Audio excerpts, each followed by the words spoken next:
Welcome to our listeners.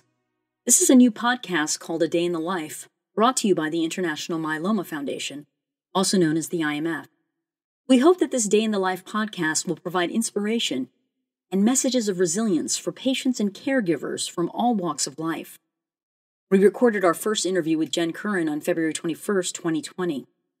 Jen was the opening speaker at the IMF's 13th annual comedy celebration in Los Angeles, where she shared her story of being diagnosed and now living with myeloma. Jen Curran is a writer and comedian living in Los Angeles with her husband, one-year-old daughter, and too many pets. Listen now to hear the full interview.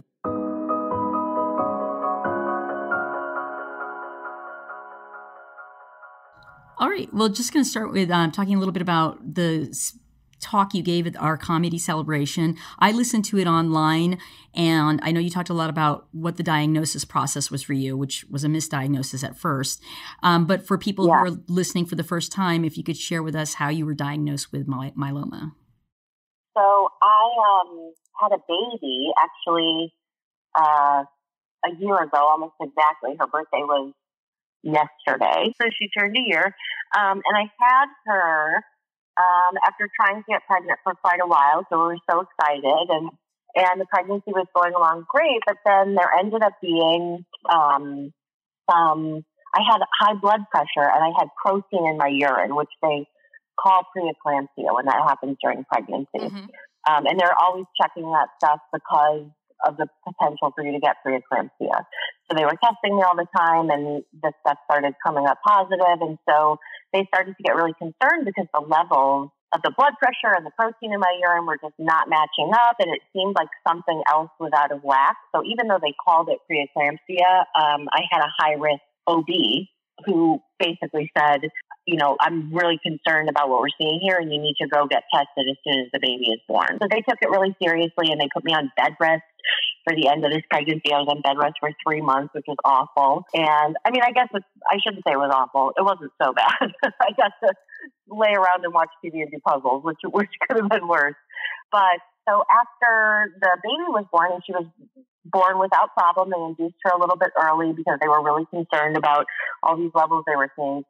I went probably about 2 months after she was born to a kidney doctor to get this protein in my urine that was not going away. And when you have preeclampsia, it's supposed to basically be cured as soon as you deliver the baby. And mine was not. I went to a kidney doctor, but I didn't go to someone that I got referred to. I just basically looked someone up in my insurance because I thought it was going to be in and out, no big deal, that she would tell me the protein was dissipating, that everything was fine.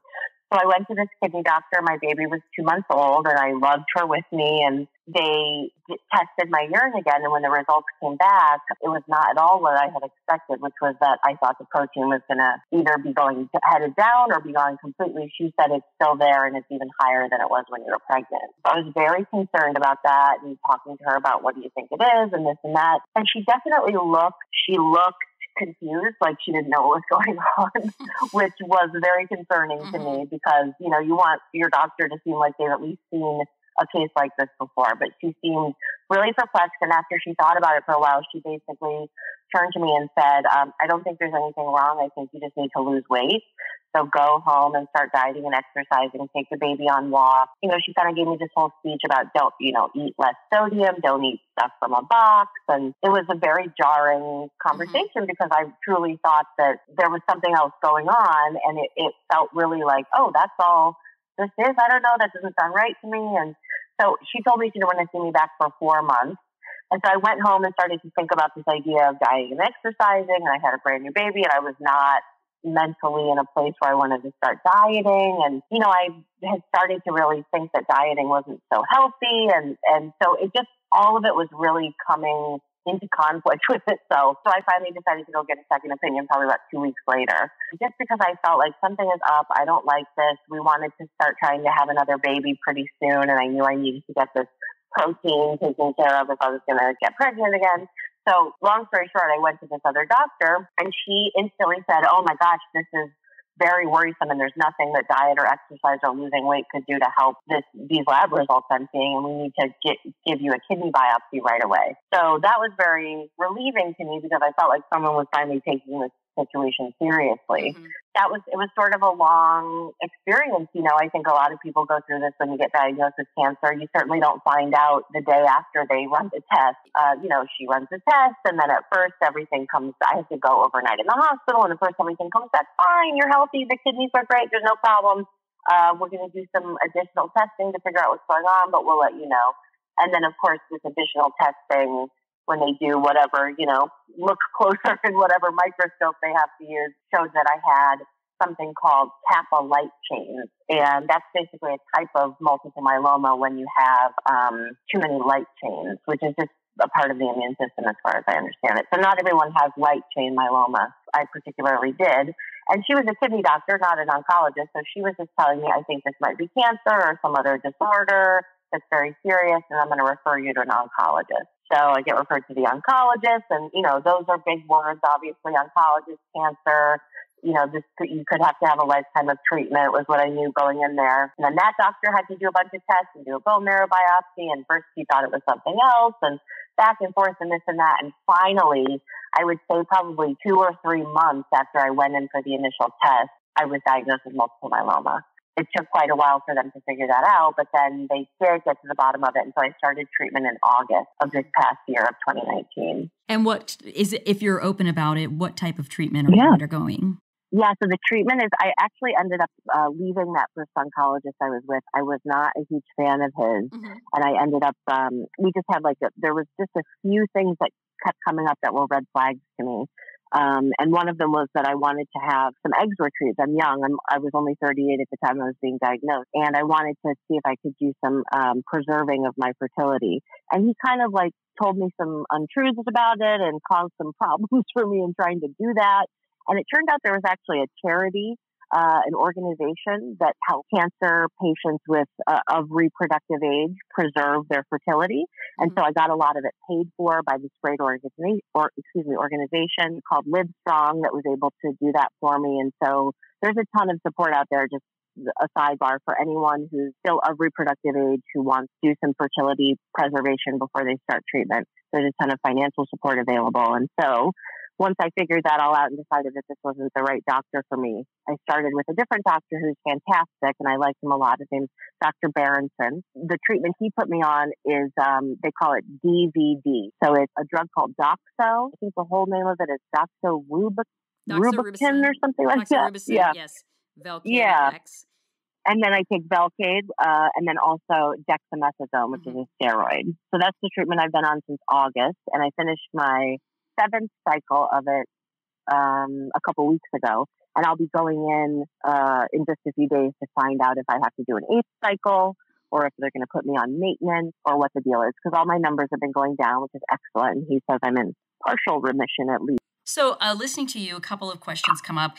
I'm going to start with this one because we first talked a little bit about your diagnosis. You were a great advocate for yourself as a patient, and you seem to be still. What kind of advice would you give to other myeloma patients who might feel they're not being understood by healthcare professionals who are advising them? How can they advocate for themselves better? Yeah, well, it's so important with any illness, condition, medical, anything that you have, to be double and triple checking your doctors, even if it's just a common cold. And I would not have said that before having this experience, but being diagnosed with cancer and going through the medical industry as it exists right now to find that out has been very humbling for me, because it's made me realize that a lot of these doctors, especially when you get into the more serious, complicated diseases, just really don't know a ton about what's exactly going on. And I think we all like to believe that, doctors, they know what they're doing. They've memorized the textbooks. They've been to school for however long.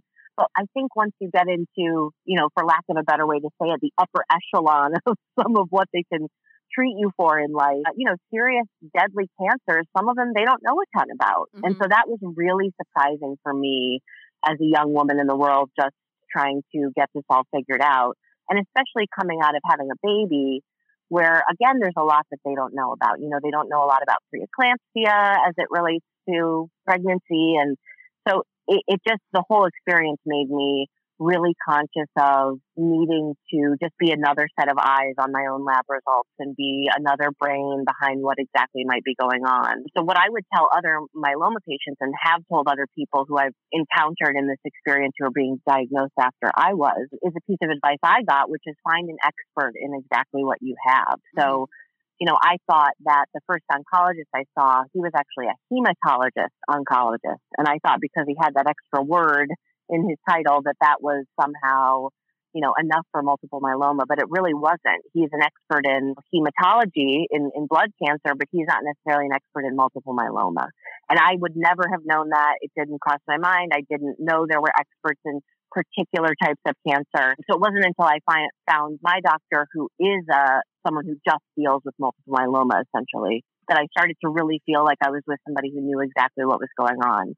Because the first doctor I saw, although he has dealt with blood cancer, he just in his energy seemed a lot more concerned about what he was seeing than he actually needed to be. So when I got with the doctor I have now, he was sort of like, this is not a 5-alarm fire. I think you're going to do just fine. And that sort of all played out exactly as he said. And it was very scary to be in this office with this first doctor I had, the first oncologist I had, who kind of seemed like he was worried, like he thought I was maybe not going to survive this. So that would be my advice beyond find an expert in multiple myeloma, but also find someone who you feel really, really comfortable with and whose energy and attitude about what you're doing aligns with yours. I think that's so, so important because I'm just someone who believes that you have to also fight this thing mentally, meaning you have to have a good attitude about it. You have to believe that you're strong enough to beat it. You have to believe that your life is going to continue after this. And I think you need that energy in a doctor too. So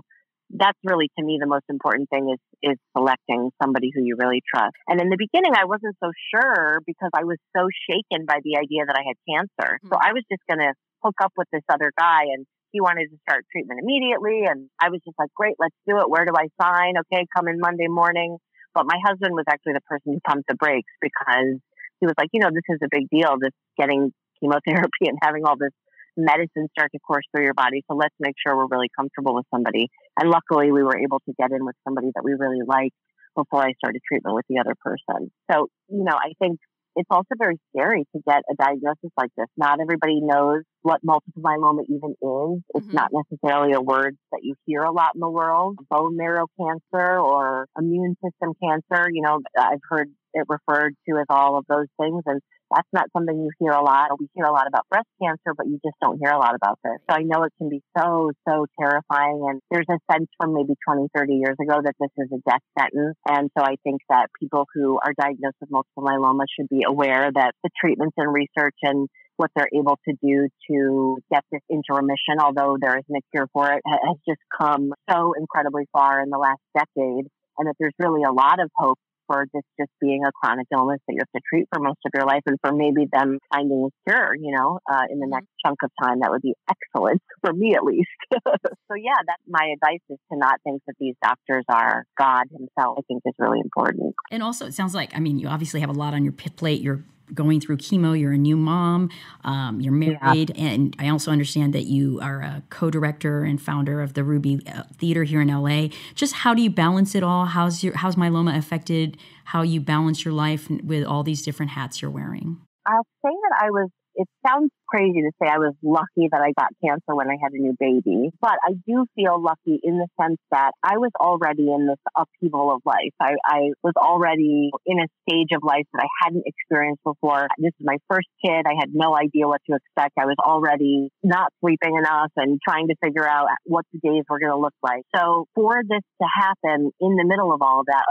although of course I would never have wanted that to be the case, it made it a little simpler for me because I knew I just had to make a couple more adjustments to this new normal. Because, my daughter and I really hadn't settled into any kind of serious routine when I was diagnosed. She was only a few months old. Wow. So it's been super challenging, of course, but I've had so much unbelievable support from my friends and family. And just, it's been unbelievable and incredible to see the community around me, who I would not have said, the day before I got this information, I would not have said, oh, everyone I know will rally around. I'm not the type of person who posts a photo with 10 other people on my Instagram and says, "This is my squad." I'm just not that person. And I was really overjoyed and so relieved and grateful that the people who I do love and who are around me, although I wouldn't have said hashtag squad or best girl group or whatever it is about the people in my life, they really have been unbelievable in supporting us. So helping us raise money so that we could have a little bit of a cushion for all these medical bills, and also helping us with childcare and donating their time and bringing us food and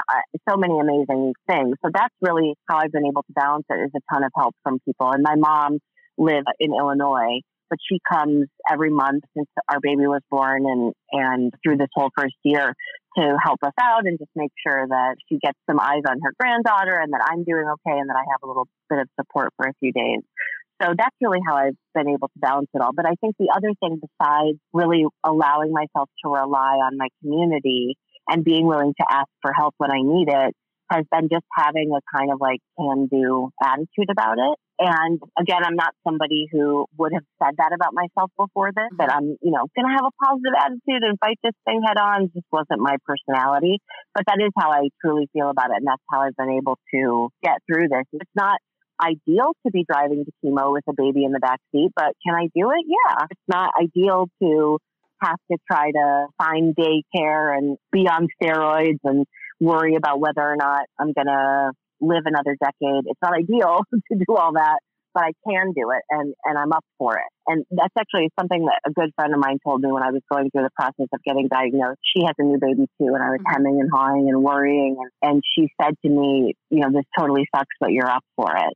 And I thought that was such a kind, earnest thing to say, because I do feel that as much as I would not have asked for this to happen, I'm up for it. I can handle it. Let's do it. What's next was my feeling. So I have let some of the, I was in the world of comedy and entertainment and working on TV and all that kind of stuff before I had my baby. So I have let some of that kind of fall to the wayside. I haven't been really participating in a lot of that stuff as much as I would have in the past. And I do think you have to be really, really decisive about what you can put your energy toward and what you have to say no to. And that's true for all of us and for motherhood, but more true than ever for me with having to deal with cancer also. So I just have to say no and not worry about it when it's something I don't think I can take on, and be aware that all I have to do right now is raise my baby and heal from this, hopefully fight this cancer and heal from this experience. When I can get that in at the forefront of my mind, it makes it a lot easier. That's great. I wanted to share a couple of quotes from you from other patients. One of them is Yelek Biru. He's one of our board members here at the International Myeloma Foundation, and he's been living with myeloma for over 25 years. He was diagnosed when he was just 25. And, wow. And one of the things he said is, "We are not our disease." And another myeloma patient, her name is Valerie Trainham, said, "Myeloma is something I have. It doesn't have me." So I just wanted to share those quotes with you and see if they resonate with you, the idea of you're not your disease and it's something you have and it doesn't have you. How do you approach myeloma in your life and living with it and living with who you are as Jen? Well, I think one of the small blessings about myeloma is that the treatment for it doesn't seem to be so damaging to every aspect of your life the way aggressive breast cancer treatment or lung cancer treatment would be. So I feel really grateful that I get to walk around there. There's not times when I forget I have cancer, but I can let it fall to the back of my mind. It definitely resonates with me to hear people having said that they have myeloma, it doesn't have them. It's such a beautiful concept, because I think it's so important after you get through, it takes over your whole life to find out that you have cancer, and then to move through those early days, figuring out the exact diagnosis, and then the early days of what's the treatment going to look like. And there's so much waiting and so much, you're almost in a purgatory. How is the treatment going to feel? Now I'm in treatment. How's my body going to respond to it? And there's so much that has it take over your whole life. And as I move through this process of hopefully the active treatment stage being behind me, I do think a lot about what it's going to look like 5-10 years from now, when my daily experience is not necessarily clouded all the time by the idea that I have multiple myeloma. And I love thinking about, the notion that it won't be my whole life, or that it doesn't define exactly who I am. Because right now it does feel a little to me like it's a big definer of who I am, if only because I'm having to think about it so much and go to treatment so often. And, it's only been a few months really since I was diagnosed. So that it's very inspiring to me to hear that people mentally get to move to that place, because I don't quite think I'm there yet, but I look forward to that. That's great. And I'm just going to close with this question, and it's a theme that we have this month is Myeloma Action Month. You've kind of already touched on this with your personality and with your attitude. Our theme for this month is the idea of resilience and the capacity to adapt to new challenges and the capacity to adapt to change. As a myeloma patient and as a person, what does the essence of resilience mean to you? The essence of resiliency to me is choosing to move forward. A lot of what my experience was in the first finding out I had protein that they were worried about in my urine, all the way to getting diagnosed, which was a very long process for me. All of that required a daily act of resiliency and almost a choice to get up again and look this thing in the face again without allowing it to take me over mentally.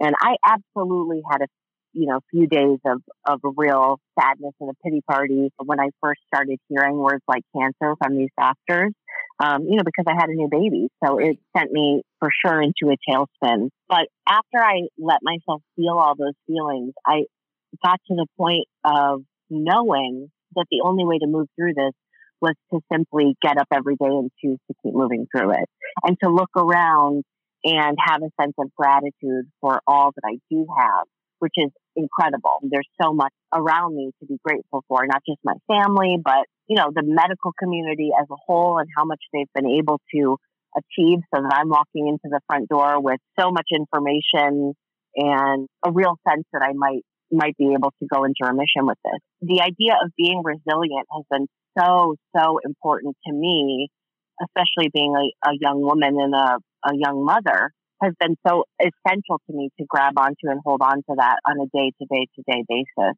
And so I love that you guys are focusing on that, because I think that's so important in being a cancer patient and going through cancer treatment, is choosing to have that sense of a can-do attitude. And it doesn't necessarily mean that you have to be happy all the time. That's not what resiliency is, but it's a choice to fight another day and to let the battles of the day before kind of roll off your back. And I think that's something that a lot of people who have battled any type of cancer can relate to, is that every day can seem like a battle, or that there's something terrible that happened yesterday, some battle with an insurance company, or some stressful issue, or medicine that didn't work, or a procedure that was more painful than you expected. And it very quickly becomes things that would have been the most exciting thing that happened to you in a whole year is now just a part of another week when you're dealing with something like multiple myeloma or any type of cancer, honestly. And so I think that for all the things that we tell cancer patients they should focus on,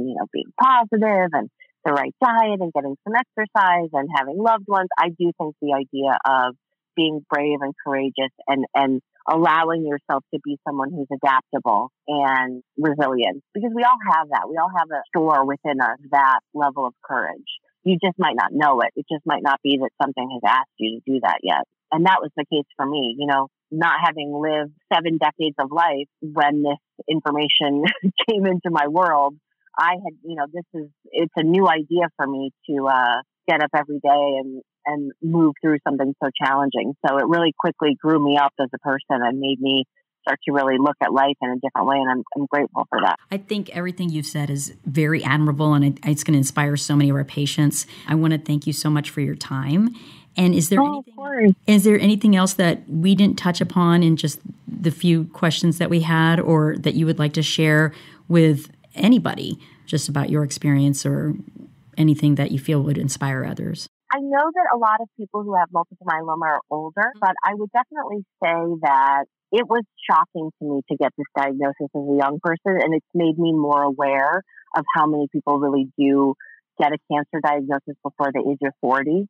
So I would just say, as much as multiple myeloma is something that tends to affect people who are older, be on top of your physicals, regardless of your age, and especially if you're young and you think that you're someone that doesn't need to do that, get yourself checked out. It's not just breast cancer for women. There's so much out there that can happen to us, and that doesn't mean you need to be a hypochondriac or be afraid, but don't skip your exams. And if a lab result looks weird, ask a second question and a third question, and ask for a follow-up test. Don't assume that just because you're not 65 years old that you can't have something serious happen to your body. That would just be a little thing that I would want to say to people who are my age is don't think that you're immune to this stuff, and make sure you get yourself checked out. This has been A Day in the Life with Jen Curran, brought to you by the International Myeloma Foundation. For information on multiple myeloma and other patient stories, visit myeloma.org.